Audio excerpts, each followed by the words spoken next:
Ba ba da da da ba ba da da da ba da ba ba da da ba da ba ba da Poke Bears. It's time to go. We're gonna battle in the woods or maybe the Arctic. Don't know, don't care. Just gonna see some bloodshed and eat some babies and then hibernate for the winter. Woo! Hi everybody. Long time no see. Well, not for them, actually. I mean, it's a bit... Oh, okay, because the last episode was a long time no see. We haven't recorded. Gotcha. Yeah, okay. Yeah. We pretty much went through the whole holiday season without recording. Yeah. I've uploaded a couple times since last time we recorded, at least. There was the Lorelai episode, and then Our special guest episode. And then I assume, but as of recording this, the week of January 8th, the Lugia episode. That one's gonna be up hopefully tomorrow. Yeah. So I don't know what tomorrow means in this. In the past, it's at least a week ago, probably. So it's gonna be uploaded a week ago. Okay. All right. Okay. We got that settled. Good. So, how are you, Nick? I've been good. Good. I like training a lot more in Ultra Sun and Ultra Moon than I did in Sun and Moon. Why? Chances. Oh yeah, those make that so much faster. And move tutors. Yes, I love the move tutors. And so happy to have the move tutors. And Mantine surfing. Easy way to get 10 points at a time. I am not very good at it. You should get good. I've never been good at those types of like mini skateboarding games. Yeah. You know what I'm not good at is the fucking warp hole thing. I've barely done that so far, but I haven't got good at it yet either. Like I haven't found any legendaries yet. I've only done it like twice, but no legendaries as of yet. Yeah, I haven't done it much at all. All right. Well, I guess we'll get there. Yeah, we'll get there. We'll get there. Yeah. When we get Okay. there. All right. So you ready for this batch of episodes? Our first batch of episodes that we've talked about in like 2 months. Shit. Yeah. Yeah. Oh well, the movie. Yeah. Yeah. So we had the movie in between. Yeah. Let's go ahead and go into episode 106. Bound for Trouble. Bound for Trouble. So Yay. apparently Team Rocket's been really experimental lately. Jesse and James have been having sex. They are a couple. They're into some BDSM now. Wait, no, I don't think that's what it means by bound for trouble. I think it's just that Pikachu and Meowth are bound together, and that's going to cause trouble. So they're into BDSM. No. There's no BDSM in this episode. Bestiality BDSM. Gotcha. Okay, yep. That's what this episode's about. That explains why we had to click the check mark, the box that says we're over 18 to view this video before we watch this. Oh, I didn't know there was a... Oh, if you're a viewer, yeah. Yeah. Balls. So... Just taking advantage of that. Okay. So, the Ash and company come across a fruit basket on the road, and Ash is like, I'm gonna eat me some fruit. And Misty's like, don't be an idiot. That's a trap, Ash. Clearly a trap. And clearly it was a trap. But not in the way that Misty thought it was. Right, because then Misty's like, but there's an apple tree over there. So they're like, oh, great. And then they fall into a hole. On their way to the apple tree, they fall into a hole. Which is... Team Rocket had to assume that they were going to fall in that exact spot. Like, so they covered up that exact spot, and all three of them had to hit at the same time. At that same, like... diagonal. Like, they didn't see the apple, like, the fruit basket from, like, 15 feet away. They saw it from, like, 20 feet away. Yeah. Yeah. It was very precise. It worked. Yeah. They were like, yeah, it was a trick. One of Team Rocket's arguably best ideas. Yeah. So Team Rocket also has, like, gloves that make them not get shocked by Pikachu, which is fine. Like, they're cool, because, like, they open up, like, little... satellite dishes? Yeah, that's what they kind of look like. They're like, vroom, vroom, vroom, ha, fuck you, Pikachu. So they grab Pikachu, and then they tie Pikachu to Meowth with like a device. The handcuffs, but for children. Yeah, sort of, I guess. Yeah. And then, of course, here comes a giant Pidgeot that's like 12 feet tall. Well, they are on an island that, because of the fruit, makes Pidgeot and Rhydon super huge. Yeah, the Pokemon here are larger than usual. Which But is that bullshit. Pidgeot are carnivores. Like, they clearly eat Magikarp and Rattata according to the Pokedex. Not to mention, it only applies, like, we only ever see these 2 Pokemon grow larger, so it doesn't One even matter of each. Yeah, it doesn't even matter for anything, so... I think that must have been just, like, a dubbing thing. Maybe that was a dubbing thing. Maybe. Because, like, maybe in the original Japanese that's not explained, and then the English were like... It's really weird that it's just like these 2 Pokemon are much bigger than usual. Well, it could be that they are separate Pokemon. Like, each Pokemon that, like, chases Meowth and Pikachu is a different Rhydon and or Pidgeot. But it's only those 2 species of Pokemon on the island that... Yeah. That affect... Okay, whatever. They're the apex predators. Okay. So, I really enjoyed the animation in this episode, by the way. This was a good one. Yeah, with the animation, like, being all fluid and goofy, like, it was fun. Had good movement. So Pidgeot captures Meowth and Pikachu and flies away, and Pikachu shocks Pidgeot and it drops him. And on their way down, this is great. This is what I mean by great animation. They're like fighting who's gonna land on whom, so that to break. I will be on top. You will be on bottom. Now, Pika. Can we talk about 2 things? Team Rocket, when they're like doing their Team Rocket anthem, they're like running. They're like in space running, like. Look at us! This is our anthem. Like, yeah. And then second, Pidgeot being electrocuted is oh god, that was so the most hilarious looking thing ever. Funny. And it's just like squirming all over the place. It was great. It was great. Yeah, that was awesome. I also wrote down, why is the key that unlocks the high-tech gadget from like the 18th century? Because it's like this old-ass skeleton key-looking motherfucker. Because you wouldn't expect it. I guess not. Jesse's like, oh, hey, look at this high-tech key. Oh, that obviously opens the handcuffs. No, we gotta replace that shit. But she always, like, has it out in the episode, so... Well, that's Jesse's own fucking fault. I guess so. Giovanni designed it that way, so that it would work. So, most of this episode is Pikachu and Meowth, like, fighting, but also trying to cooperate while being stuck together. Mm-hmm. Which is a trope that I feel like I've seen that trope in, like, kids shows from the 90s, like, cartoon shows. Like, it happens a lot. Where 2 characters who don't like each other... Isn't that, I haven't seen that movie, but... Oh, shit. What's that movie called where I think it's Tony Curtis and someone else, and a black actor, I want to say, are stuck together and they're, like, racist to each other and they have to work together to get out of it. I'll look it up later and I'll... I know it's in Wild Wild West at one point. Yeah, that is in Wild Wild West. That movie was ass. Yeah. Anyways, good concept and it works. Will Smith turned down the role of Neo to be in that movie. I know.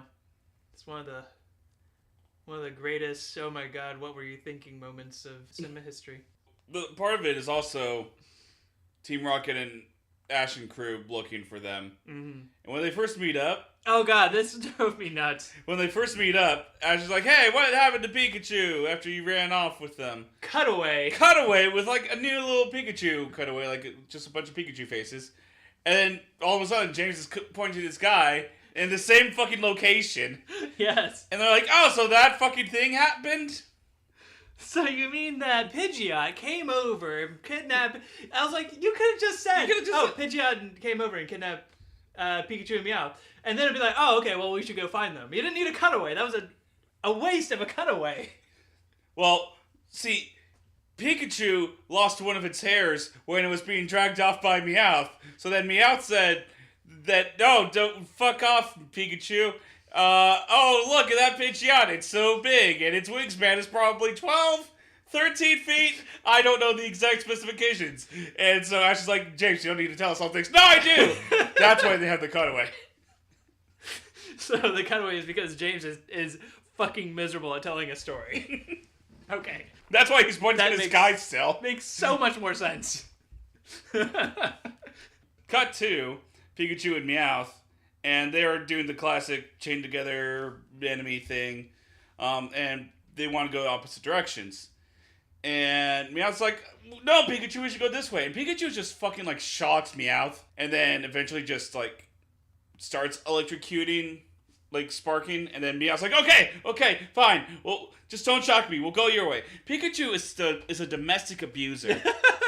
It is not afraid to show off its power. You know what? Fair enough. Evil. Though. If you were an electric mouse, would you take shit? I mean, if you didn't have to take shit, you wouldn't take shit, right? Yeah, but like I wouldn't be like that fucking casual about it. I'd be like, no, dude, seriously, I'm going to shock you if you don't do this.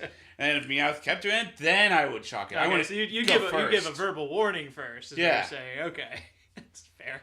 So they go to this big rock, and Pikachu's like, I smell something, and Pikachu-ese. And Meowth's like, oh, well, I don't smell anything. Wait a minute, I don't have a nose! We've done this before. We've done this before, because the animator forgot to draw me a nose. It's funny, I like that. And then it turns out there's a Rhydon. And chasing them. What does a Rhydon smell like? You said something interesting. I said it probably smells like broken dreams and pizza. Which I'd imagine if it smells like at the time of concept. Yeah. Rhydon being the first Pokemon designed. Yeah. You're like, ah. Well, this isn't getting me anywhere in life. My last nickel spent on this pizza here. Oh look, Rhydon. I'm gonna name it Rhydon. There we go.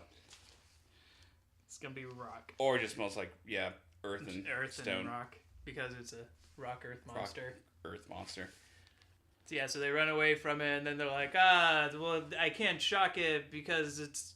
Because I don't know how to aim for the old horn. Yeah, I don't know how to aim for the horn anymore. So Meowth is like, shock it inside of its mouth. No, so, Pikachu says that one. Oh yeah, he does. So Meowth is like, I'm a tickle it. So he uses tickle attack. And that opens an actual move now. It is an actual move now. He invented a move. Yeah. Good on you, Meowth. Opens his mouth, and this... Pikachu jumps up to Rhydon. And electrocutes it directly down his throat. And like, holy fuck, Pikachu. That's some goddamn, like, dogfighting tactics. Pikachu don't fuck around, man. Pikachu ain't gonna take no shit if Pikachu don't gotta take no shit. Like, the most violent move ever, I think, is Throat Chop. Yeah. Or Guillotine. But, like, that's not directly going into someone's mouth. So they get to this apple tree, and they're fighting over who should have the apple, but Pikachu gets the apple, and Meowth's all sad. So he just pulls the apple directly in half perfectly. Like, I can't do that. I can't do that with either. With all of my strength. And Pikachu does it like it's nothing. He just, like it's paper. So either Pikachu is super strong, or the apples are super flimsy. Maybe apples are super flimsy. Maybe. And then for like 30 seconds, it decides to become a clip show episode when Meowth remembers all the times that Pikachu was an enemy. Yeah. He's like, maybe if we weren't enemies, we could be friends. You should join Team Rocket, and we could be really good friends, since you've only hit me because you were with the twerp. And then Pikachu's asleep. Yeah. And it's really adorable. That actually was a cute part. And then they sleep together. And then the Pidgeot attacks them. And then Ash and crew get there. And Rhydon's also attacking them. And then Rhydon's also attacking them. And then Team Rocket appear. And it's a big clusterfuck. And Arbok is in the air. So, of course, it can attack Pidgeot and murder it. Bite its neck and squeeze it to death. That was a pretty brutal that was so fucked Arbok up. attack. And Ash used Bulbasaur or Squirtle on the Rhydon? Can't remember. Snorlax took down that Rhydon motherfucker. It's pretty great. Then they freed Pikachu and Meowth from each other, and then Team Rocket's about to get away. But they're gonna shoot a goddamn missile at Ash and crew and blow them the fuck up. Like a laser cannon. Yeah, like it was like not fucking around.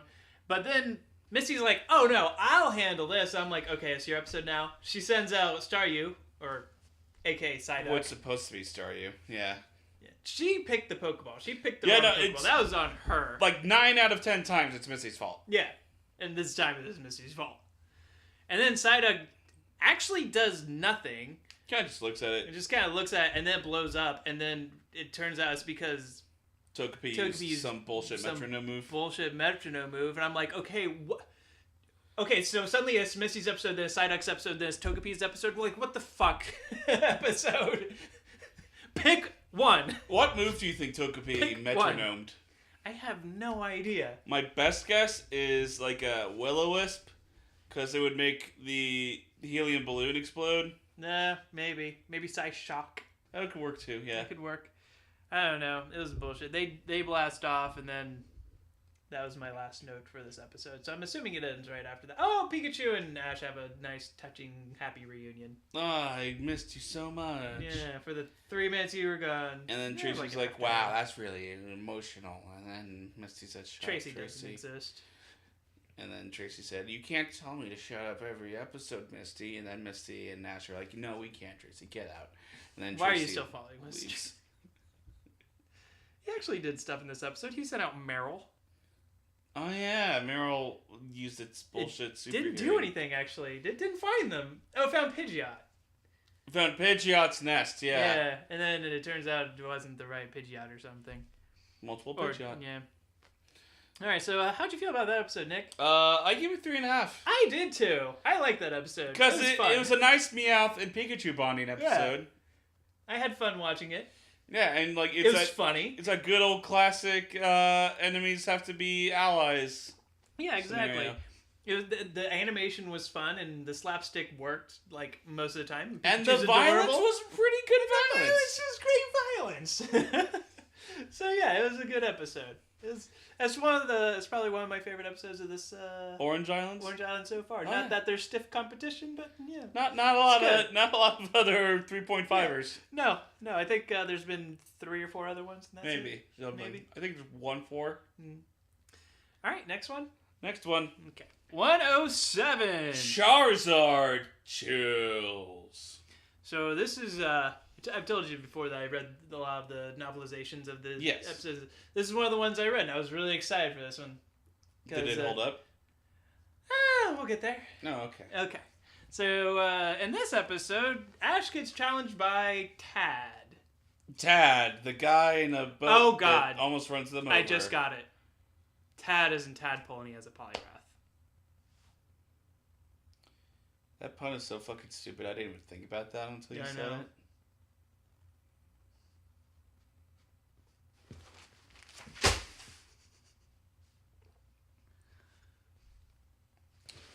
Okay. Fuck. God damn it. I think that's only the second time I've ever seen you throw your notebook during our podcast.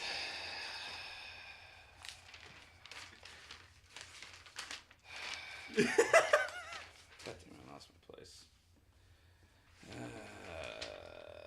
There we go. Okay. Are you alright? No. Did you break? No, I'm fine. Okay. So, yeah. Ash and crew are right on Lapras to whatever fucking next island. And some guy in a boat is like, oh, I'm driving a boat. And Misty's like, oh, they're about to run us over. And then they don't. And then Misty, like, jumps into frame. Yeah. Say, what are you doing almost running us over? And Tad kind of ignores her and says, hey, are you Ash? Or you must be Ash. And Ash is like, how the fuck did you guess that? I battled the guy you just battled. And he told me about you. And how he had the hots for the ginger bitch. And Ash is like, when did that happen? Oh, that was before I met Lugia and the 3 legendary birds and like the world almost ended. Gotcha. Okay, yeah, alright, now I'm up to speed. See, a lot of more important things happened since then, Tad. Where have you been, Tad? You've been riding on a boat? I almost drowned from Lugia. Yeah, but don't you drown every 2 weeks? How the fuck do you know that, Tad? He told me a lot about you. So anyway, Tad's like, I'm going to challenge you to a Pokemon battle. He's like, alright. So they decide to have a 2-on-2 battle. And Tad's Pokemon is the fucking most annoying goddamn Poliwrath set in the world. Oh yeah, so he has a Poliwrath. Yeah, he has Poliwrath. It's fucking annoying. It knows Double Team, Hypnosis, Water Gun, and Ice Beam. Relying on the goddamn Ice Beam freeze and then Double Team Hypnosis. Like, fuck you piece of shit. Jesus, my Politoed's not even that bad. I know. Actually, my Politoed's pretty bad. What's your Politoed? Hypnosis, Ice Beam, Scald, and rest. I forget the. As long as it's not Encore. The one in the Battle Tree has fucking Encore. Ooh, that's a good idea. That move is so annoying. might teach it Encore now. I don't know. It's a good move, but it's annoying. Have we talked about how Pokemon trainers will give each other parameters? Like, we'll make this a 2-on-2. Yeah. Instead of, like, we have talked about it. Yeah, well, we haven't talked about it on the podcast. On the show, no. That's what matters, Forrest. I know. Well, now I realize what you mean. Yeah, okay.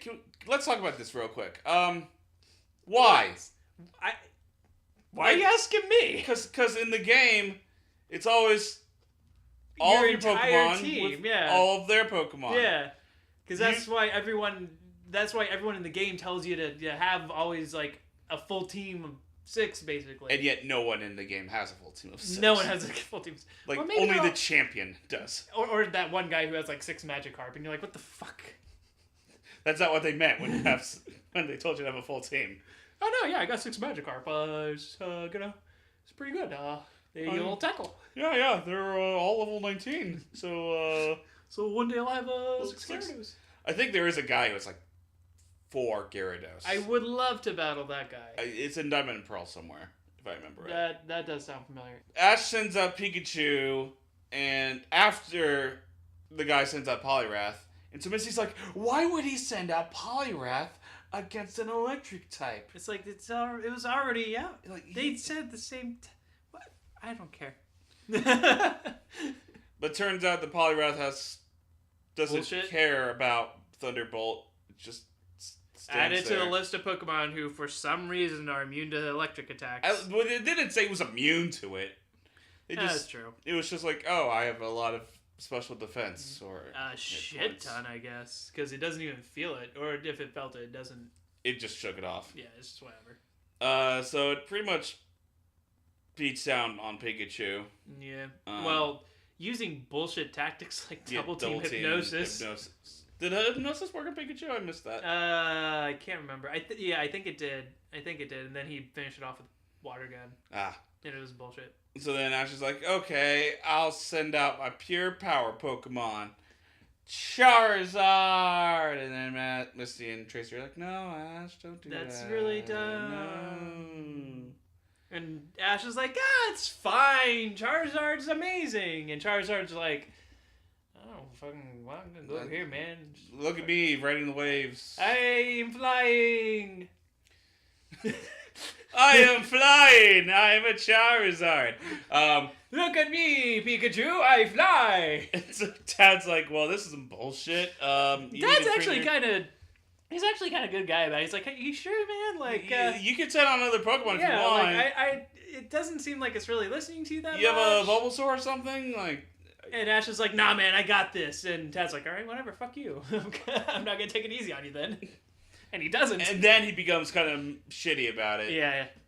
And he straight up freezes Charizard with an ice beam. I don't think he meant to freeze the Charizard. I think it just has a 10% chance of happening, so... That's true. It happened. That's true, but it happened. So Charizard's frozen in a block of ice.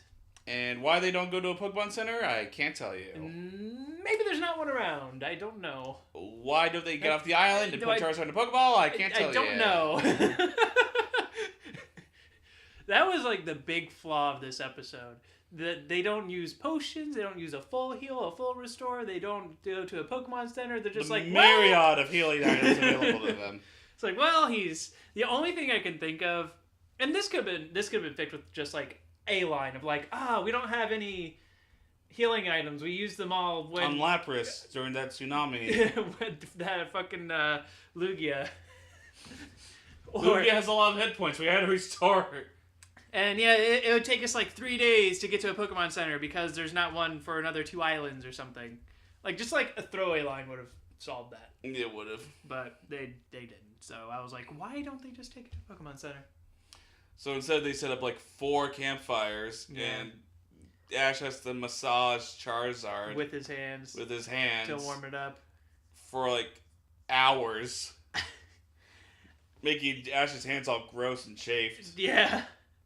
I mean, I understand. I really understand. Like, I get what they're doing. They're like, he's like, he's gonna stop at nothing and use himself to heal his Pokemon, which is great. It's nice. Like, it's a good gesture, but it's a stupid one. It's not the I feel like there's other more efficient ways. Misty straight up gave him a towel. Yeah. Like, after hours of him doing this. And, like, why didn't he do that from the start? Use a blanket on him, Ash. Oh. Yeah, I guess we could use, like, multiple blankets, maybe strip down naked and, like, use our body heat to warm him. And Misty's like, don't be a perv, Ash. No. But, and then Tracy doesn't offer him any cocoa. He's like, hey, Misty, do you want some cocoa? Here's some hot, delicious cocoa. And Ash is like, I would love some cocoa. He's looking in the direction of Ash, but then doesn't get... What's that, Ash? You don't want any cocoa? You're good without cocoa? No, Tracy, let me answer. Okay. By the way, can we talk about how they said elements? Yeah, they kept saying element instead of type, which is the only time that I remember them ever doing that in the show at all. Yeah. They've never said element instead of type before. I don't know why.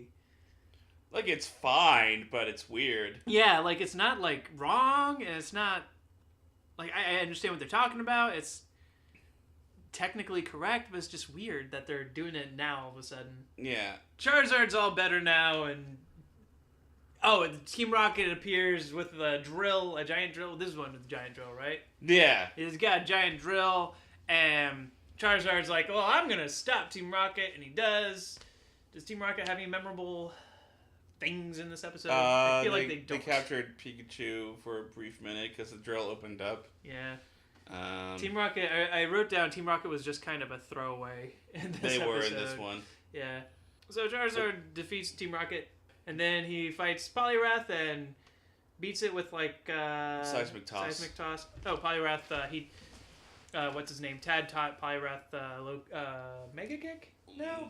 Instead? Mega Kick or Low Kick? One of those. It wasn't Low Kick, I don't Mega think. Kick. I think it was Mega Kick. And then... Yeah, because he said, oh, he taught Mega Kick. Yeah, and then Charizard whooped his ass this time because he was using stuff besides Flame Ember. And he was listening to Ash. So, what'd you think? I give this one 2.5. Because it was a good character episode for Ash. Yeah. Like, you see him, like, being really bad at battles for some reason. Yeah. So bad that, like, he vibrates when he's angry at Tad. But then, like, we see him dedicating himself. Mm-hmm.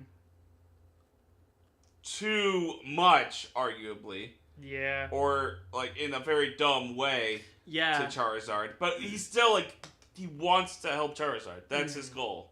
And Charizard is actually, like, this good character development for Charizard. Like, Charizard actually thinks about, oh, I guess Ash has been trying to help me this whole time.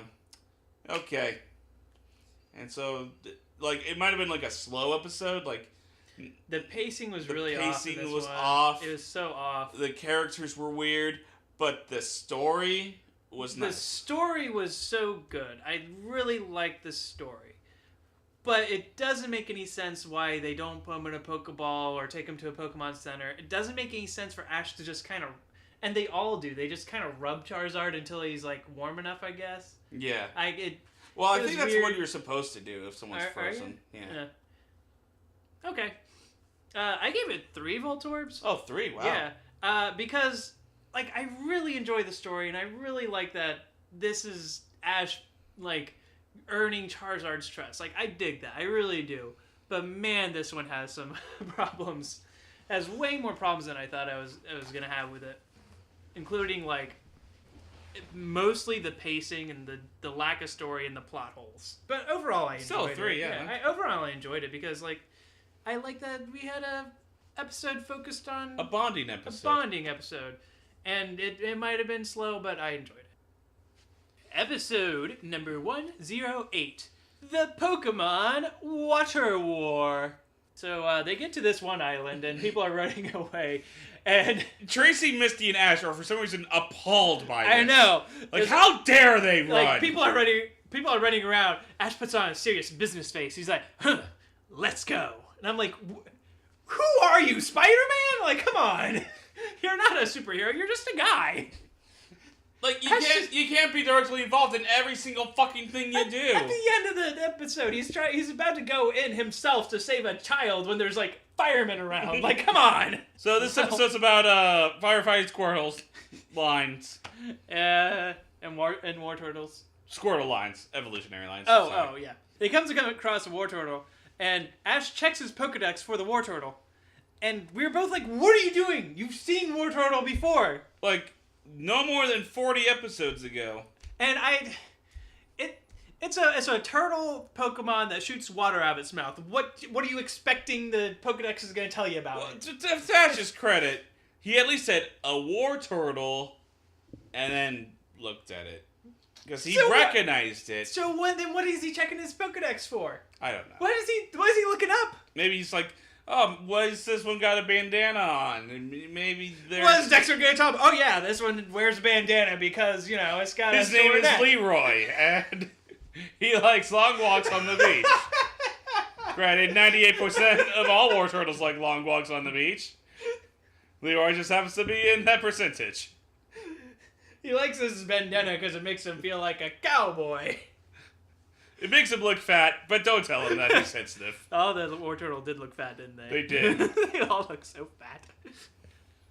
Like, you see them in the game or in any other image, and they're no more wider than Squirtle is. Yeah, but in this one, they looked fat. They're the in-between. Yeah. So here's one of the good things I thought about this episode.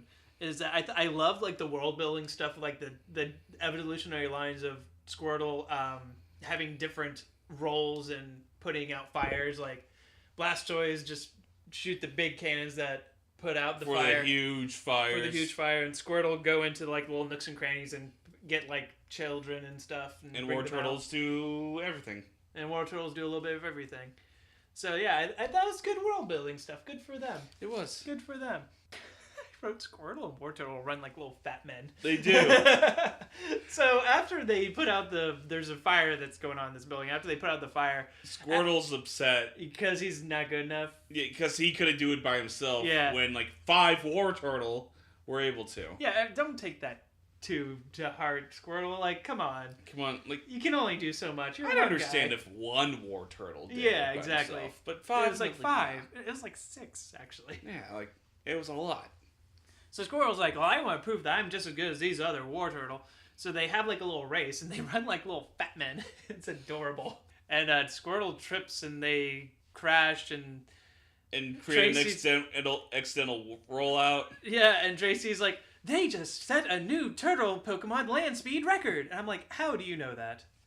How is that something Tracy you know? takes his job very seriously. What? Did you see like the expression he had when he had like this stopwatch? What was the other episode where he just randomly pulled a stopwatch out of his ass and like timed something? Oh, and it was like instantly. Someone did something really quick. The cowboy dude. Yeah, Wrangled Magnemite. Wrangling Magnemites. He's like, I have that one. That took like 30 seconds, and I'm like, boy, I didn't tell you to do that. Where'd you get the stopwatch from? How'd you know to time them? How'd you know to start timing them? And what are you timing exactly? Come on. Tracy. Well, that's not this episode, but still, how does he know the turtle Pokemon land speed record? Is he factoring Tirtugas into this? Like, is it all turtle Pokemon? Is it just water turtle Pokemon? Let's see, there's Tirtuga. Oh yeah, does it include a Tirtuga that used Shell Smash? That's true. Does it include a Tirtuga that used Shell Smash? What about Torterra? Is just water Pokemon? What about Torterra? Maybe Torterra is really fast. Turtonator or Turtonator. Torkoal? Yeah, Torkoal. Maybe Torkoal. Well, probably Torkoal. not Well, no, it's speed is 20. Torkoal, yeah. Yeah, Torkoal is Trick Room? hilariously slow. Is Trick Room in effect? Yes, what about Trick Room? what if we put him in a Trick Room? Then does that have anything to do with it?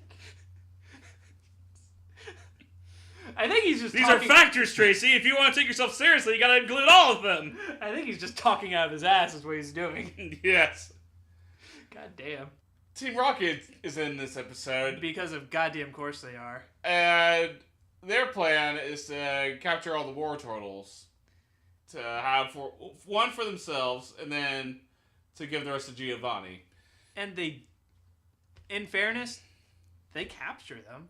They do. They capture them. It's really weird. They like use one of those like pull like discs and they control it with a remote controller. Because, like, they were training, and then they put in a decoy one, yeah. And then all the War Turtle just happened to follow it. Like, what if they just decide not to follow it? I mean, but that's their training, such though. a weird... That's ingrained in them I have to hit that. I know, but what if they just decide not to, like, oh, that one's, like, just flying away. I'm gonna let that one go. That one went down and then up. Yeah, I don't know, man. Like, even the firefighter dude was like, hey, guys, don't follow that. That's weird. And they follow, like, what if they had decided to listen to him? And they all fall in a hole. And they get caught in a net.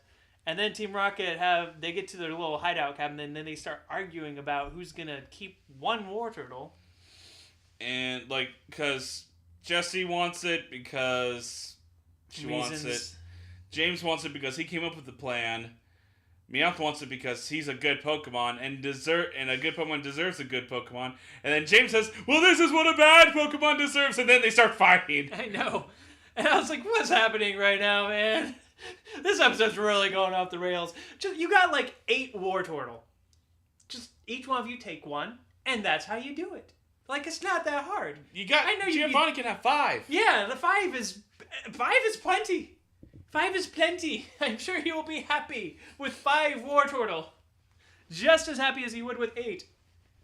And besides, you would have a War Turtle to go out and help you catch other Pokemon with. Idiots! War Turtle do that thing where they fill up the cabin with water, with like infinite water that they have inside them, I guess. I mean, yeah, it's Pokemon. Yeah, it's Pokemon. They create matter. They get out via like rope tricks. Like they're all in the net, and so they just hop over each other in order to maneuver the net. Smart. Meanwhile, Ash and crew are gonna go grab the War Turtles, but they also have to fight a fire that started. Yeah, and the Blastoises can't get to the fucking fire because there's a truck that overturned. I'm like, go around the truck. It's blocking the very narrow street. Go take another street. It would take you like 3 minutes. They're Blastoise. They're slow. It would take longer for someone else to get there with more Pokemon than it would for just a Blastoise to walk around. So Misty's like, well, I'm a water Pokemon trainer, so I'm going to go help. And Tracy's like, well, here, you can take my Meryl and my Scyther! And I was like, what? What's Scyther gonna do? Just like chop the fire with his scythe? And then that's exactly what we see it do. No, it doesn't even do that much. It just chops the air in front of the fire. In front of the fire. And then we zoom in, and it is like chopping boulders that are falling. Like, but just in that one spot. Like, it's not useful. And because it's fucking Scyther, Tracy's Scyther, it gets tired after like 3 seconds. So, thanks, God. Tracy. That was one of the most unintentionally hilarious moments in the entire show. It was the funniest fucking thing to come. Because the moment they took the Scyther, I was like, what's that Scyther gonna do? Chop the air? We cut back and I'm a samurai! I'm doing things! I'm helping! Like, that needs to be the gif of, I don't know what I'm doing. Come on, man. So, is Team Rocket blasted off? Yeah. Did that happen? Okay, great. They're already blasted off by that point. By Ash and crew, or by... By the War Turtle, yeah. It was like by the War Turtle, I believe. Oh, wow. Yeah. So then they go to the fire. And then this is where Ash is like, oh, there's a child there. I'll save him. And the firefighter's like, don't be a fucking idiot. Dude, there's like 5 firefighters, 15 Squirtles, War Turtles, and Blastoises. Let's let them do their job. Let them do their job. A Blastoise. They're just chopping the air. I'm sorry. That's so stupid. They can't get to the child normally. So Girl and War Turtle have to go in via Blastoise shooting them. Yes. Off onto the patio. The War Turtle falls through a hole, but then Squirtle catches it. A door's about to fall behind Squirrel. War Turtle blasts it off. Their teammates. They're doing a good job. Yeah, buddy, firefighters. So they get out. The little kid goes to his mom and goes, Mom! And then Squirtle and War Turtle like clasp hands for like 8 minutes. Like, after a while, everyone's standing. It's just like a still frame image, so everyone's just standing there watching them awkwardly. I wonder if they're gonna let go. Is this They're how gonna turtles let go? have sex? Is this how Squirrel War Turtle has sex? So then it's the next morning, and then they decide to do it again. And Ash is like, no, Squirrel, come on, we have to go. So stupid. And the firefighter dude asks them where they're going to go. And I want to say this because it's very important for the next episode. Oh, we're going to go to the next town. There's a port that'll take us to the next island. And that's the end of the episode. They're going to a town with a port that'll take them to the next island. How many full torps did you give Not many. I gave it 1.5. This episode was fucking dumb. it? Well, I gave it 2. You gave it 2. Because it did have nice world building. The world building was all that I liked about And it. it was a Squirtle episode. Like, how many fucking Squirtle episodes have there been? Like, Meowth has had more. That is true. But Squirtle just... I like Squirtle. It does need more episodes, but it needs better episodes than this. It It's does. just dumb. It's just so dumb. Everything about like Squirtle and War Turtle, like we're gonna get sidetracked by Team Rocket fighting about who gets to keep War Turtle, and it's I thought it was fun because of the one-liners, though. Like, James was hilarious in this one. he wasn't funny enough. He had a couple of good moments. And there was, but then like you got shit like the Blastoise can't walk around the truck, like go down another street. Okay, I'm willing. The truck flipped over. It's a narrow street. The Blastoises have to back up, go like through a tiny ass alleyway, and then they're gonna be like probably about a mile away from the fire. And they're Blastoises. Their base speed is like 60. They're slow. It's gonna take them a minute. It's gonna take them a minute, but by the time you get another person there with, like, I'm not saying it's not still like imperative that someone else gets there and help with their water Pokemon, but by the time you get there with Staryu and Goldeen and fucking Scyther, like, they're gonna get around anyway. It's dumb. How rare are Pokemon trainers? Because, like, what? Yeah, were there no other trainers there with water Pokemon to help? They live on islands. Come on, yeah. People should have other water Pokemon. And it was a city. In that entire city, no one else had more water Pokemon to help put out the fire? And why are there so many fires going on in this little town anyway? Why are there so many? It's like the third fire! It shouldn't be about, like, the Squirtle and War Turtles training as firefighters. It should be finding and stopping an arsonist. I know! They probably have a magma or something that's going around spewing flames. Starting fire! Come on!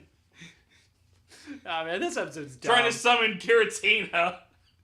The Dark Lord. This episode's I didn't like the animation. The animation was really poor, in my opinion. With the exception of a few moments, the animation wasn't very good. There weren't very good stakes. Like, the biggest stake was Squirtle wants to prove himself, which I'm tired of that being, like, the only stakes that are put up. Squirtle does.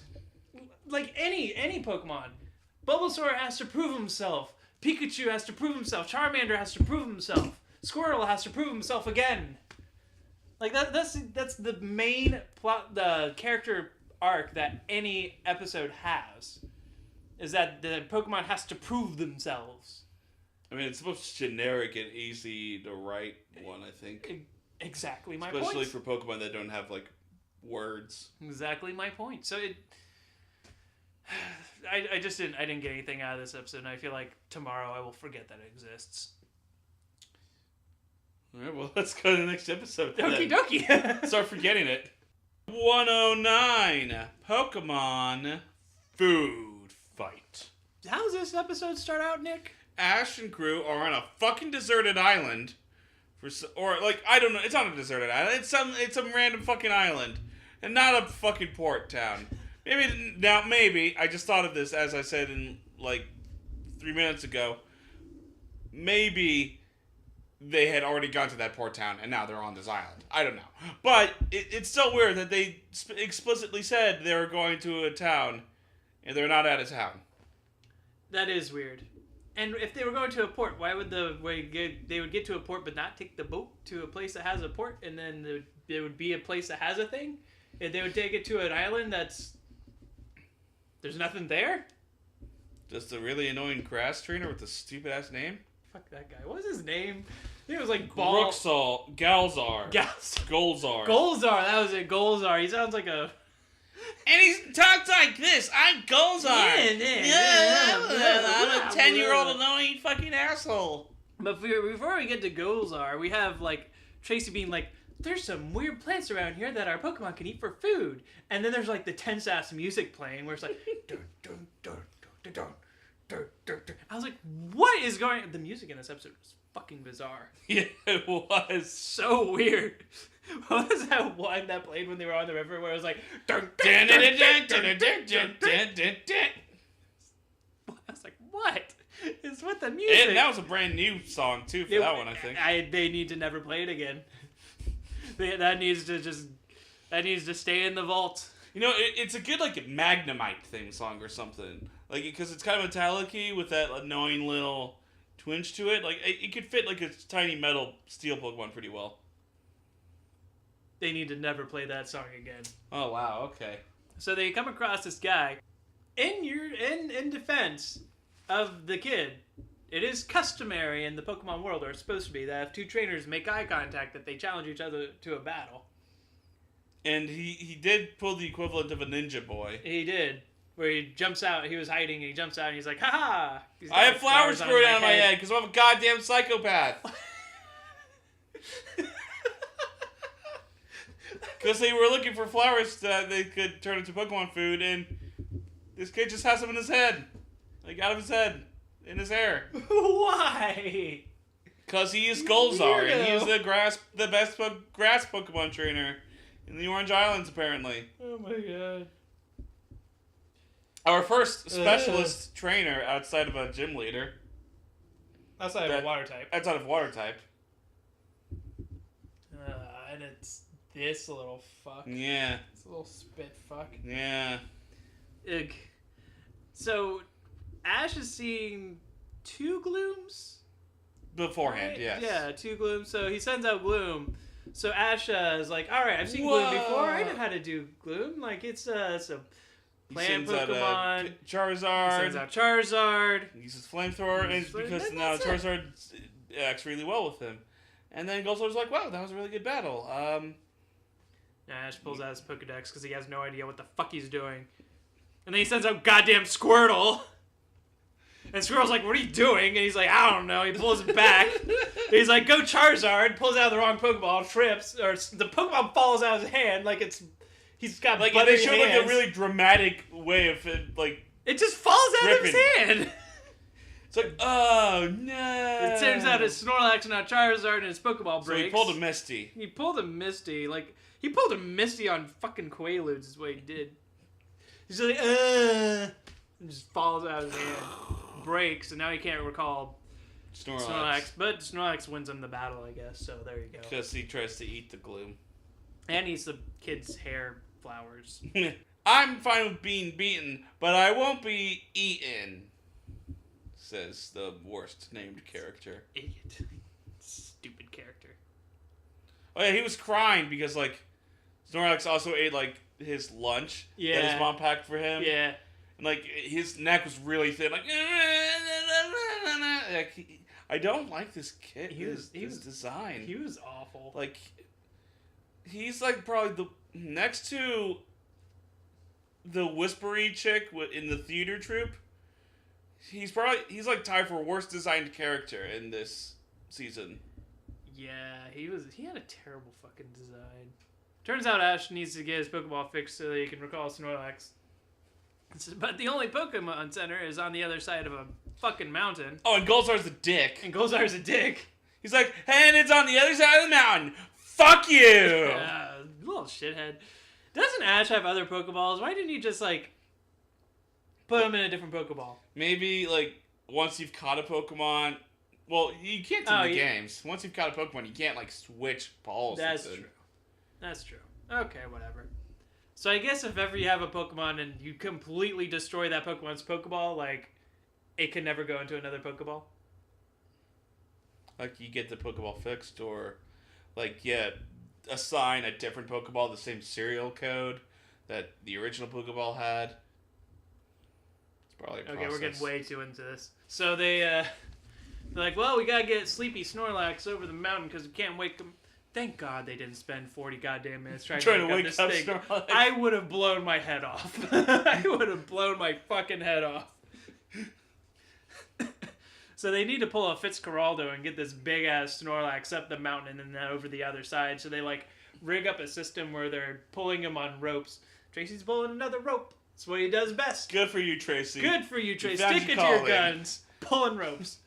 And Misty's like, moving the log log so that mover. so that they can get him up the mountain with only like 4 logs. They said this is way too hard. Yeah. Was there any other way? Tracy's like, I have an idea, and it's an actually good idea. He actually has an idea that's worth having. He pulls says an something that means something. He puts an apple on a string, but then puts it directly in front of Snorlax's goddamn mouth. So Snorlax just eats the goddamn thing. So he had a really smart moment followed by an idiot moment. Smart idea, idiotic execution. Yeah, for real though. So they have this, but this entire episode might have been worth watching just for this next part, where they decide that we'll have Ash dressed up as an apple For bait. for bait. Now, I don't know where the fuck they got this giant ass apple costume. I don't know why they would have it. I don't know where they were hiding it.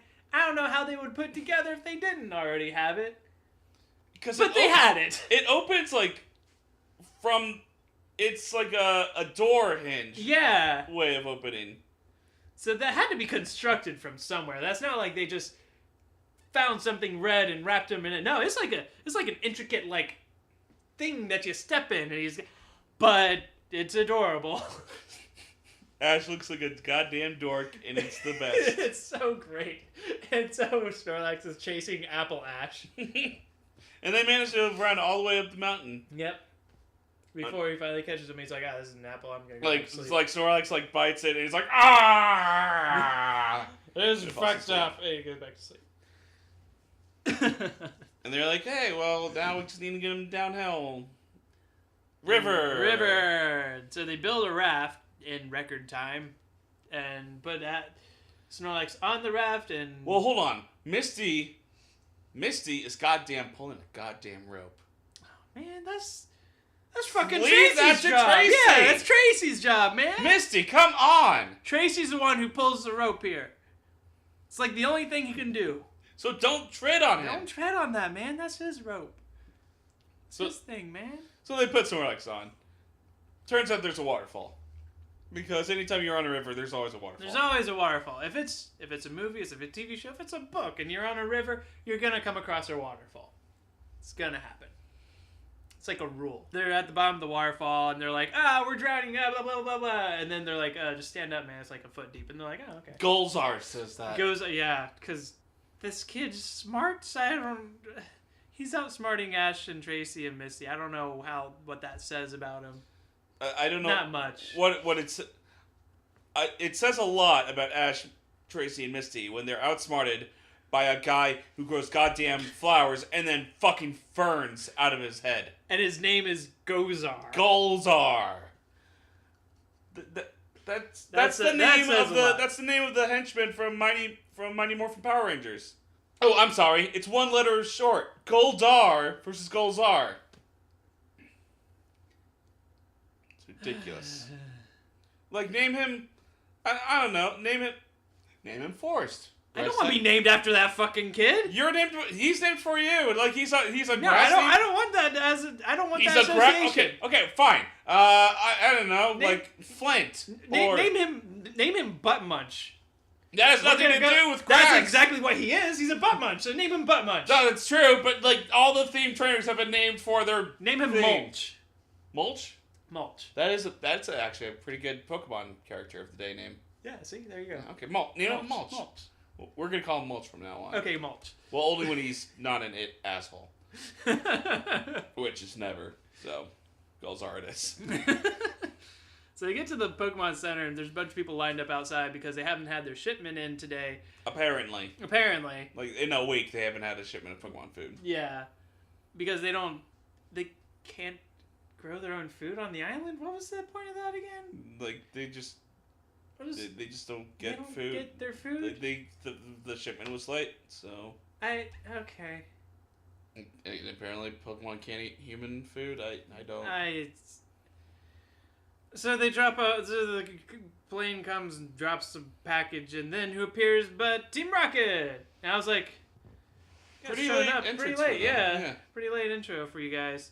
Like, if this is your first episode, you gotta be confused as fuck about what these people are doing suddenly in the 3/4 of the way through the episode. But Meowth is in, like, the best thing ever. Yeah, he's got, like, his own, like, Meowth super suit. Like, robot a mech suit. Yes. And, cool. yeah, it's adorable. And so Meowth kind of just steals the whole box. Yeah. And as the trainers go to that, they encounter Team Rocket, and then Jesse and James have the best face of like, "Oh, we'll give you this food. You just have to give us your Pikachu." And Ash is like, "I'm never gonna give away my Pikachu. Never." He turns around, and every single fucking other trainer's like, "Give him your Pikachu." Yeah, like our Pokemon hungry man, just fucking like be a person. And I was like, yeah, give them Pikachu, and then once they take them back once people get their food. Like, what? You've proven like 108 times that you can take care of Team Rocket handily. Hold on, Forrest. 107 times. 107 times. I'm sorry, you're right. 107 times that you can take care of Team Rocket handily. But then Golzar's like, "Hey, no, I know your Pokemon are dying of starvation. But leave this complete stranger, who I've been an asshole to this entire time, alone." And then I guess they agree? I guess they agree, because Team Rocket says, "Well, I guess you won't do it." They decide for them, I guess. And really, if they're all Pokemon trainers, shouldn't they all just send out their... Once again, Ash is the only motherfucker who ever does fucking anything in this show. The other Pokemon are dying of starvation. Are they dying, or are they just kind of hungry? Because I bet you anything, if they're like, "Hey, man, beat these fuckers up and then you'll get food," I bet they'll find the strength. Actually, yeah, that is weird. Send out your Pokemon. There's like 40 of you. So Pikachu and Meowth have a little foe battle. Oh yeah, because that's like part of the thing. If Pikachu can beat Meowth, or if Ash can beat Meowth in his little super suit, then they'll get the food. They'll get the food, but if he loses, he has to give up Pikachu, which... So he sends out Pikachu.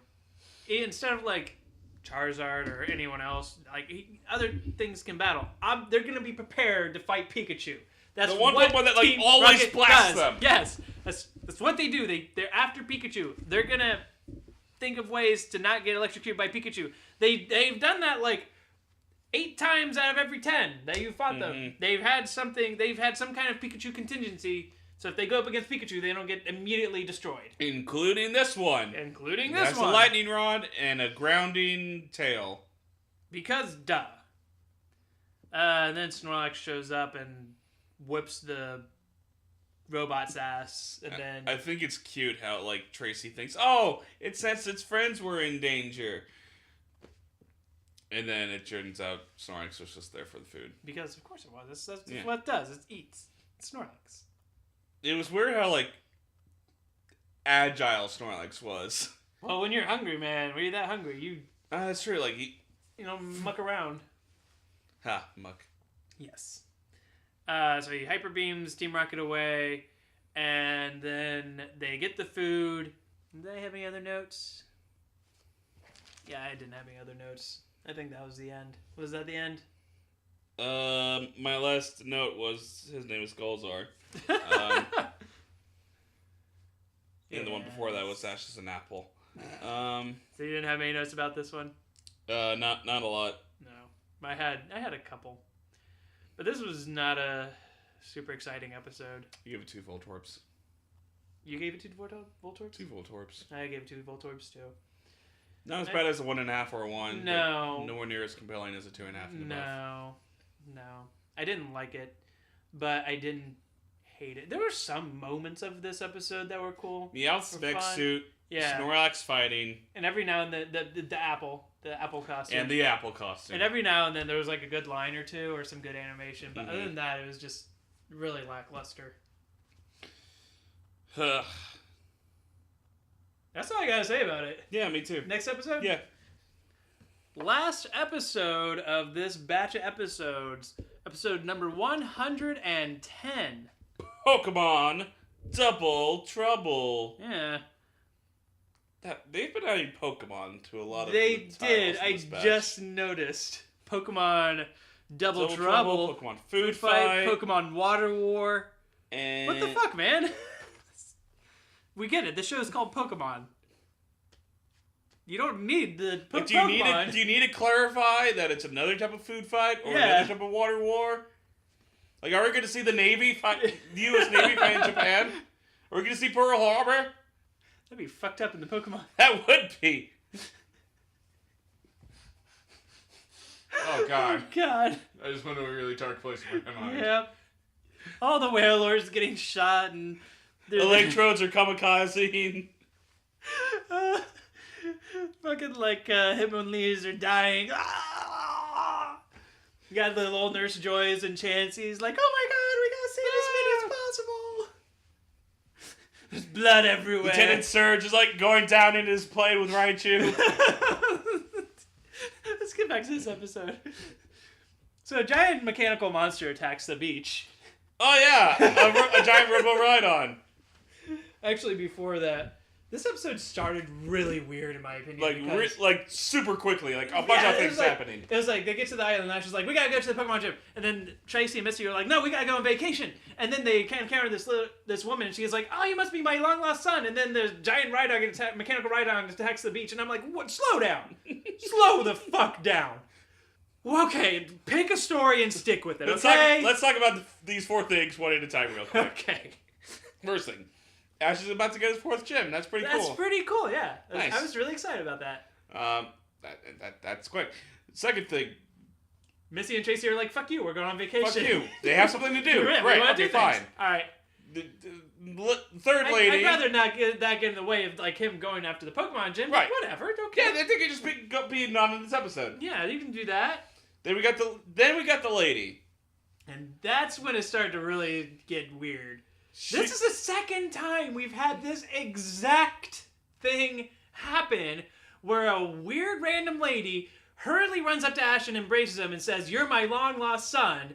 And he's like, no, I'm not. And she's like, are you sure? Because Look at my face. For 5 seconds. And her only defense, her son also apparently had a pet Pikachu and the little lines on his cheeks that And, like, Ash has. Kind of same hair. Sort of the same hair. But that's all I'm going to give you. That's enough to be like, oh, from 50 feet away, you kind of look like my kid. From 50 feet away, and the fact you're facing away from me. But when we're embracing and I'm looking you dead in your face and I'm saying, you're my son, and I'm saying, no, I'm not, and I'm saying, are you sure? That's when I should be wrong. That's not acceptable. At that point, you're just an idiot. I'm sorry. And then a giant mechanical Rhydon attacks. the beach. Turns out Team Rocket is piloting it.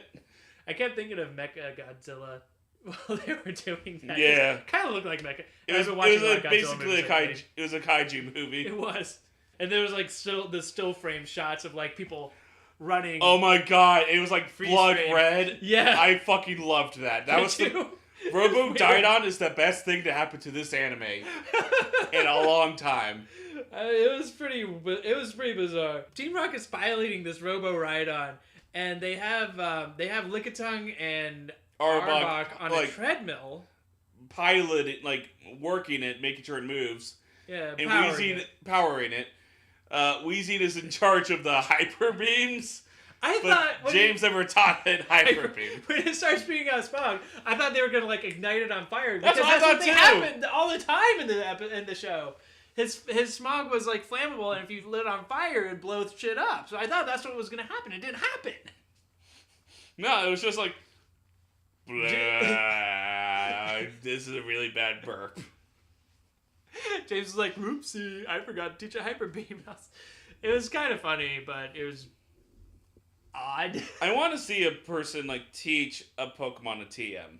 Like I want to see that. Yeah, we have happen. not seen that happen, have we? Because like I don't know how does that because in the game they use little CDs. Well, and that's only in Generation 3 for the remake of Red and Blue. But like the icon in the bag is still like It's still like a little CD. Yeah. So do you shove it into their throat? Like, how does it work? Or like, do you pull it into your Pokedex and you show them a little instructional video? That would make sense. That would actually make sense. Because all I've ever been thinking is, like, you take the CD and you just, like, poke it. I know this move now. That's it. That's it. Well, if I red and leaf green, like, you shove it up to their head. It's like, yeah, you know it now. You just like stab it into their brain, like, ah! I Good want to stuff. shoot thunderbolts now, but stop it. I can shoot thunderbolts out of my eyes. Okay.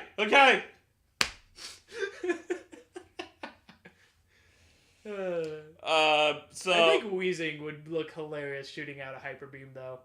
Wheezing. Oh my god! What if hyper beam out of Wheezing just came out like out of all of its holes and they conjoined into one giant hyper beam? That'd be great. That'd be so awesome. That'd be great. So it turns out this lady has an Alakazam. This ginger delusional lady. She's the 4th gym leader of the Orange. Of the Kumquat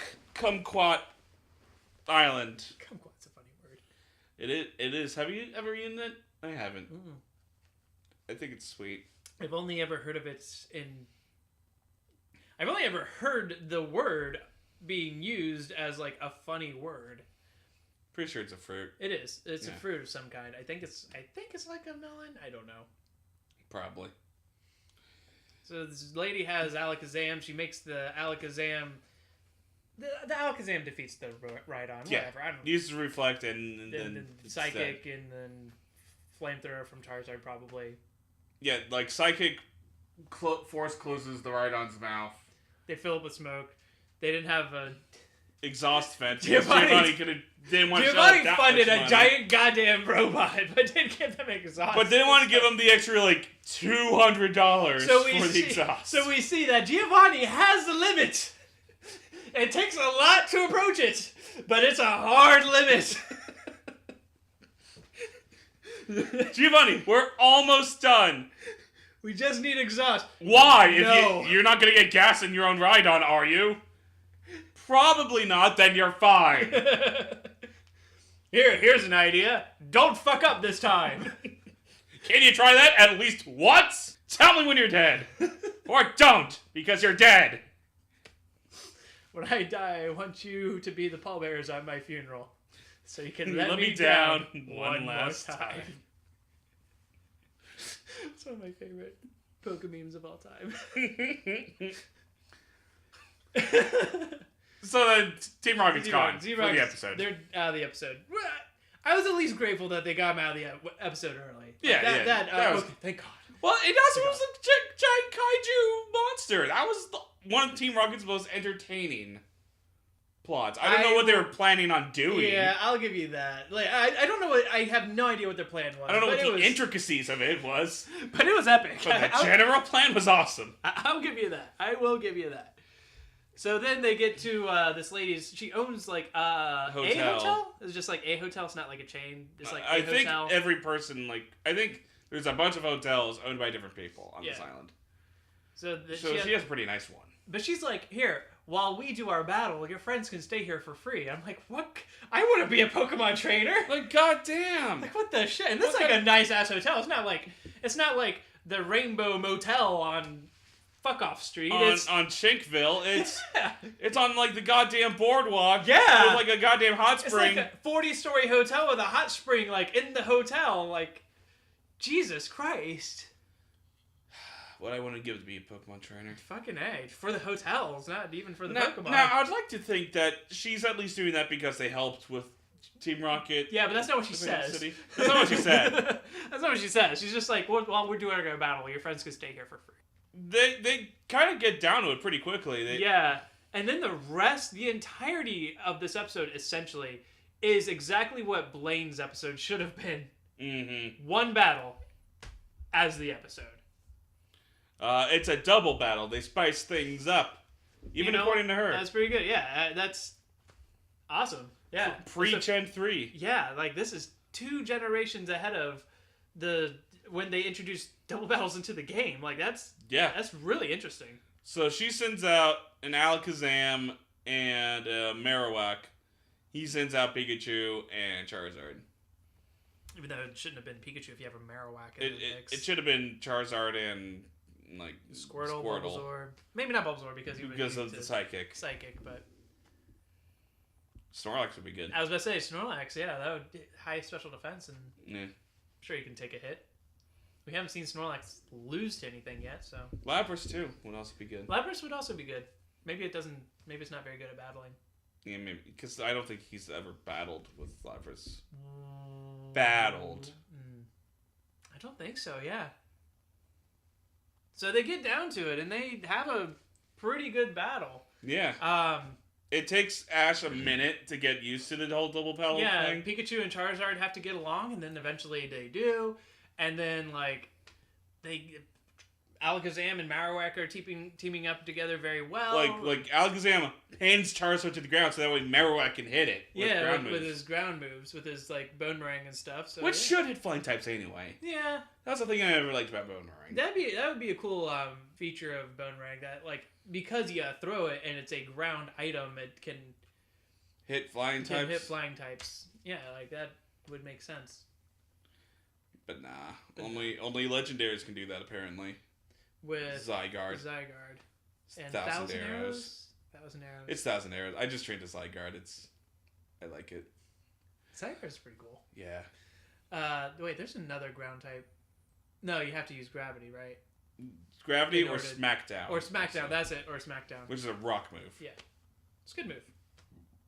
Low base power, but good move. Yeah. I guess if it had high base power. It's the better version of Rock Throw. Yeah. Much better. 100 accuracy, 50 base power. 50 base power. And then you can hit anything with ground type moves.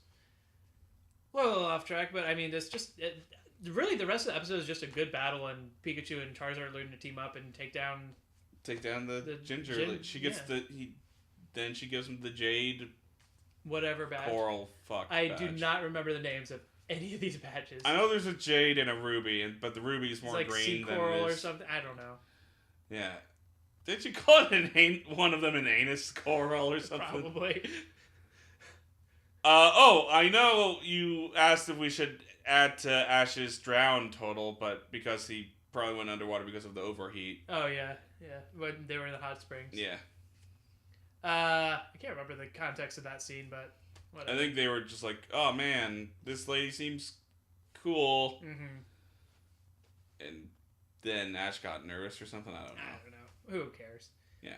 What did you think of the episode? I thought it was a good episode. I gave it 3 Voltorbs. You gave it 3? Yeah. I also gave it 3, but I'm having a hard time remembering things I don't like about it, to be honest. I mean, other than the first 8-ish, 6 to 8 minutes of the episode being a little bit more drawn out than they needed to be. A little hectic. And Team Rocket kind of hijacking the story needlessly. But once that battle started, it was a sweet battle. It was one of the best battles we've had in the entire series. Yeah. Giving Blaine a run for his money. Yeah. I would absolutely put that in top 5 battles of the Pokemon show so far. Mm-hmm. That was good. That was a good battle. So Ash gets it. Then they say, "Okay, bye. Also, if you see my son, tell him to tell me he's alive, please." She doesn't say that. I don't think they. She I don't should. even think she mentions this. No, she does. She says once. Tell my son, or say hi to my son. I guess I did the little cutaway to the very end of the episode. Oh where Team Rocket see what they're doing. Oh man, stuck. How are we gonna tell Giovanni? We gotta tell Giovanni about this. But wait, Giovanni's gonna murder us because we just wasted so much money. Oh shit. Well, hey, there's a boat. Help! No, Giovanni. Oh, right. Help.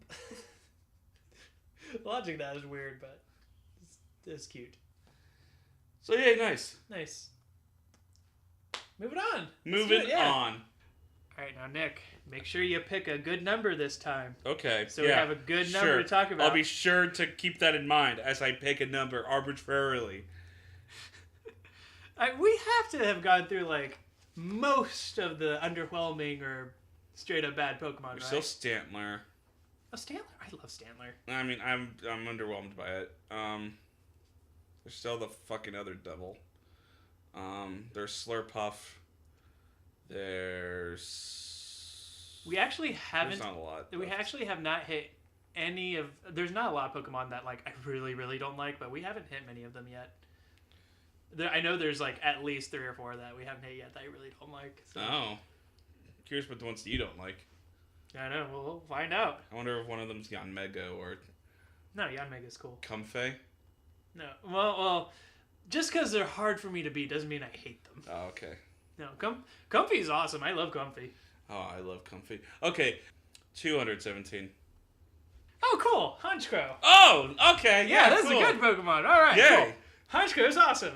I love Honchkrow. Oh, Honchkrow is one of my favorite 4th gen Pokemon. Really? When 4th gen came out, yeah, I was like, oh my god, Honchkrow.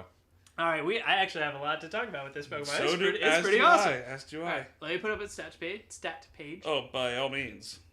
All right, Honchkrow. So he's got 2 really good abilities and then 1 pretty good ability. Yeah. Situationally really good ability. Insomnia. That's a situational one? Situational. Yeah. Like, if I'm up against, like, a Pokemon I know is going to probably use Spore, like Smeargle or Breloom. Or Parasect. Or Moongus. Or any mushroom, really. Or any mushroom Pokemon. Yeah, I'm going to want to make sure I have a Pokemon that can't go to sleep. But other than that, it's not that often that you see Yeah, nah. sleep as a tactic used. Not really sure why. I guess just because like it's such a it's so like because most sleep causing moves are less than 100 accuracy and then you can wake up at any point. It's not a reliable strategy. Nah. Super Luck or Moxie are much better. The one I want to make another Honchkrow. At least one more Honchkrow, but the Honchkrow I have right now is a physical Honchkrow with Super Luck. As is mine. Night Slash, Sky Attack, Sucker Punch, and Steel Wing. Okay. For coverage. So this was back... I think this is the Honchkrow I had back in 4th gen. Mm-hmm. So Steel Wing, Return, Night Slash, and Fly. Return. That's interesting. Well, because like I couldn't find like another 4th move that I liked at the time. That makes sense. Because I didn't want to charge up for Sky Attack, and Sucker Punch at the time I think was a lot weaker than it used to be. No, now it's weaker actually. Oh. It used to be Sucker Punch used to have 80 base power, now it has 70. Really? Yeah. Oh, that's disappointing. I know. I guess I can kind of see why, but because it's a very strong move. It's one of my favorite moves. I love Sucker Punch. Yeah, but like extreme speed is still 80, and you can use it any time. But it never has super effective. It's never super effective, whereas Sucker Punch can be. But Sucker Punch, you also have to like make sure that they're gonna attack. I know. You have to plan it out. So I think I really don't think it's an overpowered move at all. No, not at all. Not even when it was 70, was it overpowered. You mean 80? Yeah, not even when it was 80, it was overpowered. Yeah, because anyway. So yeah, I gave mine Sucker Punch with Night Slash and Sky Attack, huh?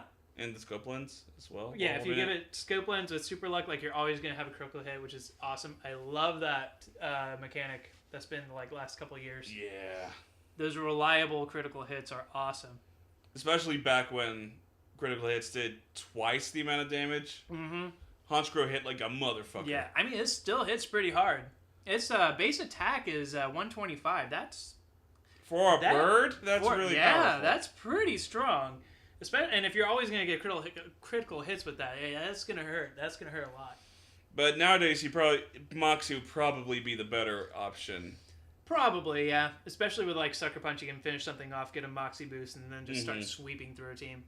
A base 105 special attack isn't actually too bad either. I would like to make a Nasty Plot set. It could work because it learns Nasty Plot naturally. It does. Yep, it gets Nasty Plot naturally. Then you get like. Let's see, what could we give it with Nasty Plot? Dark Pulse, of course. Heat Wave. Maybe Icy Wind. I don't know. Yeah, it depends on what you want to do. Yeah, it's not. It'd be Icy Wind's a better support move, but a hidden power, maybe a hidden power. Dark Pulse. Yeah, I guess Dark Pulse. Oh, you said Dark Pulse. So hit Nasty Plot, Dark Pulse, Heat Wave, and then some coverage move or some Hidden power. Hidden power or something. Yeah, you could do all right with a special set. Yeah, it wouldn't be bad. Yeah. I can't really use it defensively because it's a fucking glass cannon. It has nice HP, but its defensive stats are both 52. That's disgusting. Yeah, it's pretty awful defensively. Its cry is awesome. Yeah, it is. Oh! Yes. Honchkrow. Oh. Honchkrow is like one of the most needed evolutions, I think. Oh my god, Murkrow is such a little weak ass. I know. Like, yeah. It looked like the starting evolution. It was fun to have because it was rare, not because it was powerful. Yeah. Yeah, it needed its evolution. I never ever used Murkrow until fourth ever, generation? yeah. Well, until I needed Honchkrow. Yeah. I've never actually used Murkrow, actually, now that I think about it. I see a lot of people who use Murkrow as like a little cut Pokemon. I could see that. With like Eviolite, if you maxed out its defenses, maybe. Because it's got not terrible attacking stats, but It has the same abilities as Honchkrow, right? No.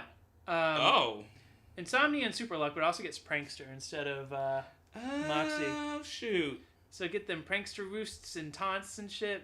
And then you get yourself a little asshole, little fucker right there. Oh, there we go. Prankster Quash. You can get some use out of there Quash. you go, Quash. Get some use out of Quash. If we had a move of the day, I would love to talk about Quash. Do we want to do a move of the day? I don't know. I've thought about it. We'll do it next time. Yeah. We'll plan it for like Johto or something. Yeah, there we go. Quash fucking sucks as a move. But yeah. What do you think of Murkrow and Honchkrow's design? Murkrow, I like their designs very independently. Mm-hmm. And also code-dependently, they fit.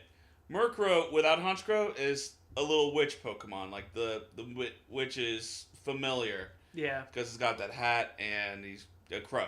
Yeah. Honchkrow, it lives up to its Pokedex entry. It's what Pokemon? The Mafia Pokemon? We never read the Pokedex entries, and I think we could read at least. Oh my god, we should read. Yeah, read the latest one, right? Ultra Sun and Ultra Moon. Yeah. Ultra Sun. It will absolutely not forgive failure from or betrayed by its betrayal by its goons. It has no choice in this if it wants to maintain the orders of the flock. Yeah, like a mafia boss, yeah. Its goons take care of most of the fighting for it. The only time it dirties its own hands is in delivering a final blow to finish off an opponent. Moxie. Yeah, Moxie. That makes sense. All right, cool. Oh, you come to me with a goddamn problem, well, I'm gonna fucking drill packet. They should make a gangster team Pokemon team. Scrafty, Honchkrow. Yeah. Crocodile. Yeah, man. That'd be awesome. Well, there's your three right there. There's three. That's all you need. Sableye? Yeah, Sableye would work. Yeah. Oh, I want to do this now. I'm gonna make this team. I want to make this team. That's gonna be awesome. Anyway, yeah, Honchkrow. It's got a good concept. You know, it's a crow. He's a crow. He's got like that fucking like huge chest piece. Yeah. The tail. That tail. That fucking bouquet.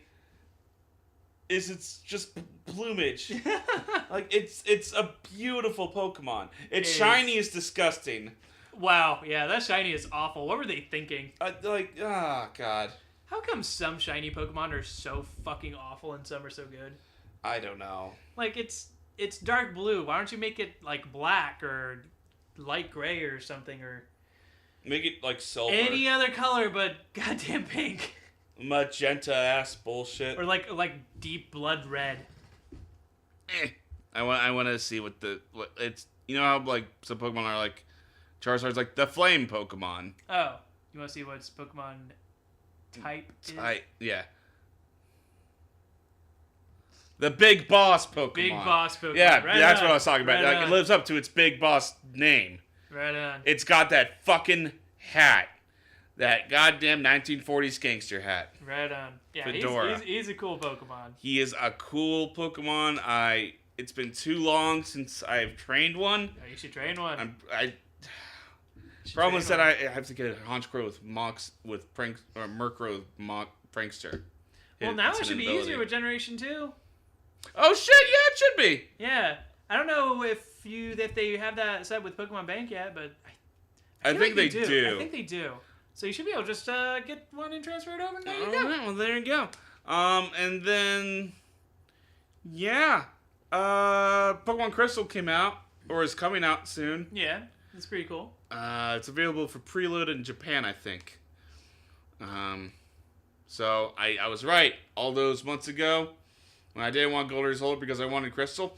Yes, Crystal's coming out. I'm probably gonna end up getting. I have Gold right now. I think I'm gonna end up getting all three: Gold, Silver, and Crystal at some point. Because I like Generation 2 so much. Are you able to access the Pokemon Bank via Gold and Silver?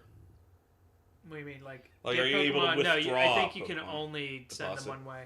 Gotcha. Yeah, because I'm pretty darn sure that's how it worked in Generation 1. Yeah, because they said once you send them into the Pokemon bank, you can't get them back. Gotcha.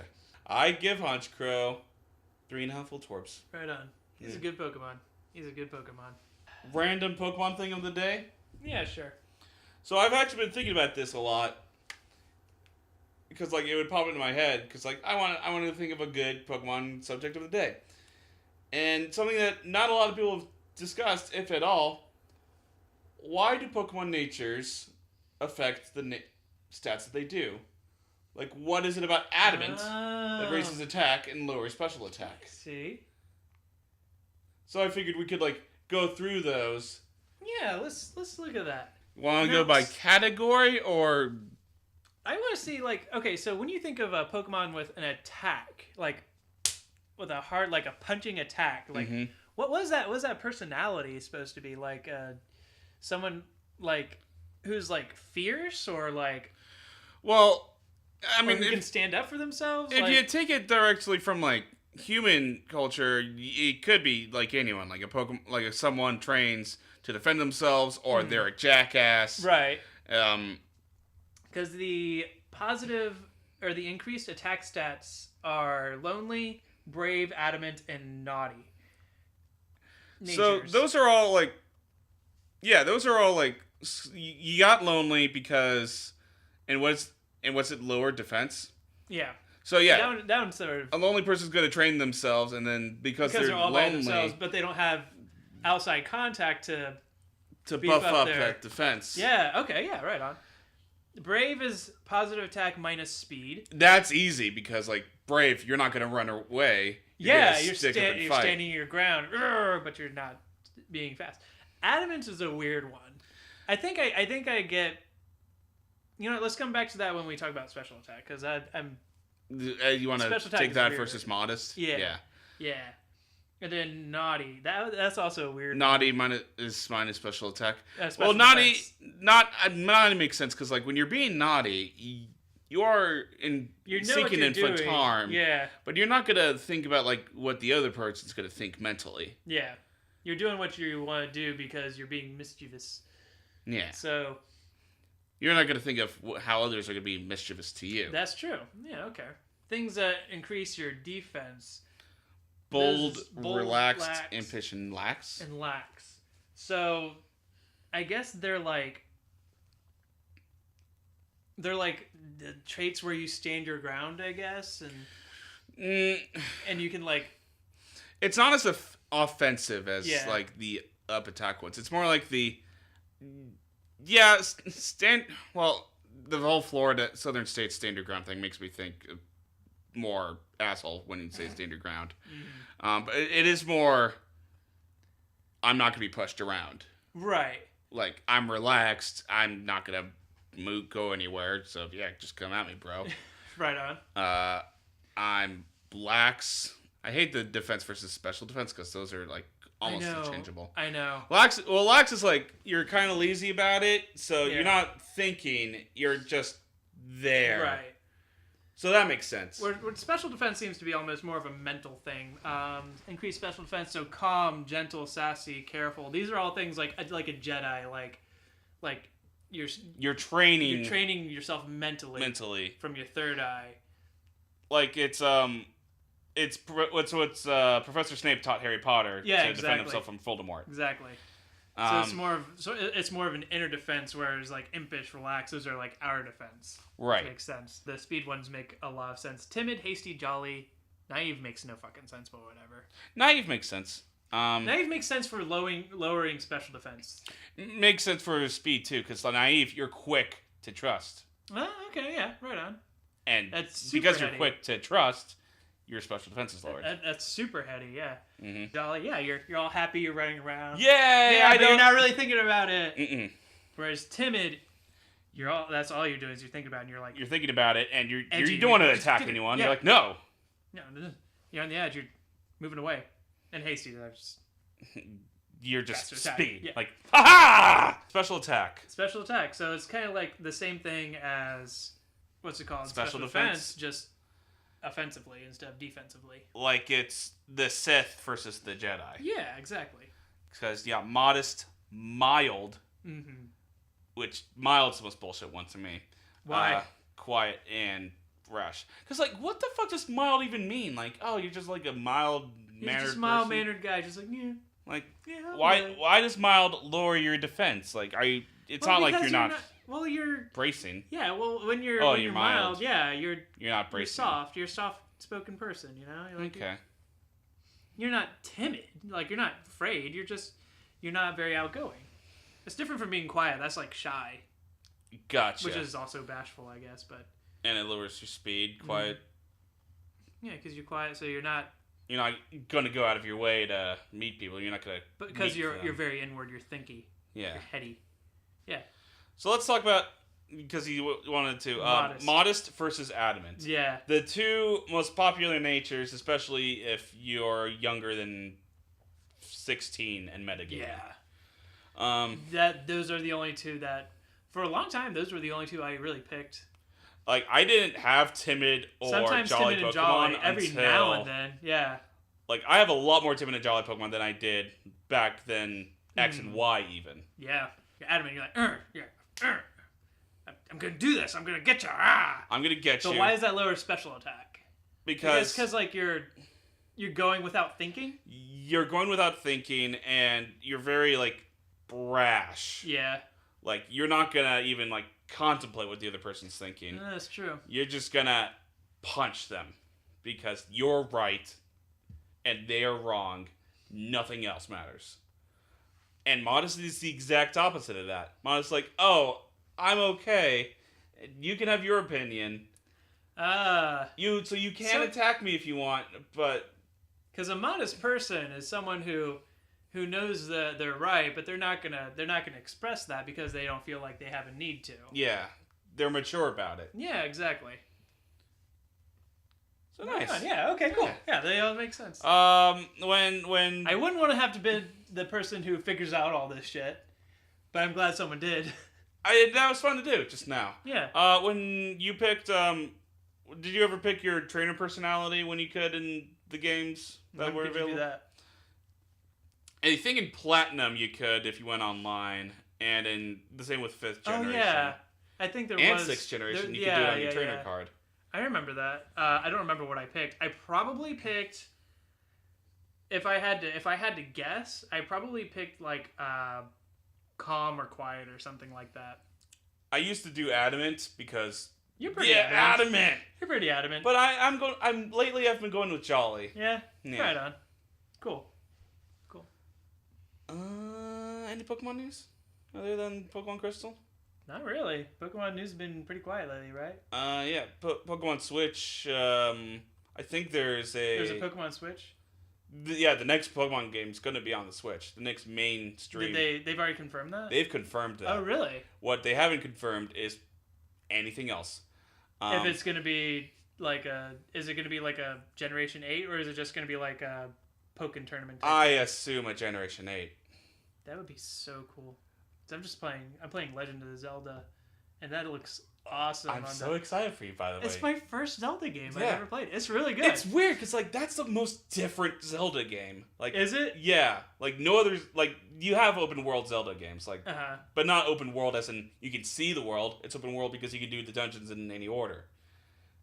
Breath of the Wild, it's like a goddamn chemistry set. like with all the different things you can set up for yourself. It is really interesting so far. Beautiful. I'm really. We need to set up a different podcast about like you playing video games for the first time. And talk about it. That would actually be fun. Oh, but yeah. So apparently there's gonna be a Nintendo Direct January 11th. Mm-hmm. The day before my birthday. Yeah. Oh yeah. Happy birthday. Might be about Pokemon. Don't know. I forget. I think I've heard it might be. How long has it been since the last generation was released? It was just last year, right? When did they usually release them? Every 2 or 3. It's 3, right? Isn't it 3 3 years? Lately it's been 3. So either 2018 or either 2019 or possibly 2018 with the Switch. So this year, next year? Yeah. Well, we wouldn't probably hear anything about it until... If it's this year, it'll be a couple months, but if it's next year, it wouldn't be until a year from now, I would think. Yeah. So I guess we'll just have to wait, possibly only in a couple of days, or forever. And I don't know, man. I'm kind of already burned out. I'm training Pokemon left and right, but for what purpose? Should I enter a tournament? Because there's a thing going on right now. Oh, enter a tournament. That'd be cool. Okay. I would, but I don't really train enough like competitively viable Pokemon. Just not like that interested in it. I prefer just like. Says the man who only has 6 Pokemon left to train. Well, I just prefer like training Pokemon to be the battle for fun. I'm not really interested in like competitive. The like, meta game. Yeah. I'm not that interested in being like, I sell my stealth rocks and now I got a Dragon Dance for. Well, Forrest, you gotta set up your stealth rocks. Stealth rocks like the single. It's just not that. I prefer like my Sleep Talk Scald Rest Gyarados with Dragon Rage. Oh fuck that Gyarados. That Gyarados gave you some trouble. God, if only I catch my Tapu Koko, it would have been dead. It would have been so fucking dead. That Gyarados gave you some trouble. Like I like that kind of battle. Like that's interesting. How much power points did he hit? By the way, folks, we had a goddamn battle. It lasted 37 rounds. I rewatched it the other day. How many power points did your Gyarados have left? Probably not many. I was ready for a struggle battle. It was awesome. It was awesome. Yeah, it was. Okay, well, you got anything? I think that's it for this one. I think so. You got anything left for the audience? Eat your Brussels sprouts. They're good for you. But stop eating them as soon as they start growing out of your head and you get an annoying voice. Okay, bye-bye. Bye.